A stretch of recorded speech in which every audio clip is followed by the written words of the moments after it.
Жамбыл аудандық мәдениет үй жанынан құрылған Сүйінбай сазы фольклорлы этнографиялық ансамблі 2013 жылдың 16 желтоқсанда құрылған. Ысқақов Данияр Сағынбекұлы Сүйінбай сазы фольклорлы этнографиялық ансамблінің директоры және көркемдік жетекшісі қызметін атқарады. Сүйінбай сазы фольклорлы этнографиялық ансамблінің құрамында 36 әртіс қызмет атқарады. Оның ішінде ансамблдің жетекшісі, 12 аспап әртісі, 11 әнші, 8 биші қызмет атқарады. Жайлауында жүрген жігіт бағып қой, қос келді деп жасап жатыр анық қой. Алғашқы рет көріп тұрсың сен оны, нағыз қазақ осы міне танып қой.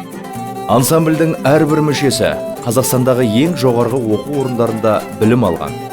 Аспап әртістері Құрманғазы атындағы Қазақ ұлттық консерваториясының түлектері және бірнеше аспап түрін жетік меңгеріп, кәсіби деңгейде өнер көрсетіп жүр. Ансамбль 2015 жылдың наурыз айында халықтық атағын қорғап алды. 2014 жылы Сүйінбай сазы халықтық фольклорлы этнографиялық ансамбліне желтоқсан айында Еуразия құрлығының шығысындағы Мысыр елінің Аль-Фаюм қаласында өткен халықаралық фестивальге қатысып өнер көрсетіп, марапатталып қайтты. 2015 жылдың маусым айында Түркия елінде Сүйінбай Аронұлының 2 жылдығына орай ұйымдастырылған апталыққа қатысып қайтты. Алматы облысы бойынша ансамбльдер арасында өткен ғасырлар үн атты облыстық байқауының бас жүлде иегері.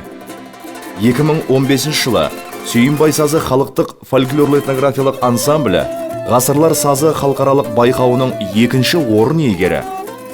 Сонымен қатар Алматы облысы бойынша үздік өнер ұжымы номинациясының иегері. Аудан, облыс және республикалық байқаулар, іс-шараларға белсене араласып жүрген өнер ұжымы.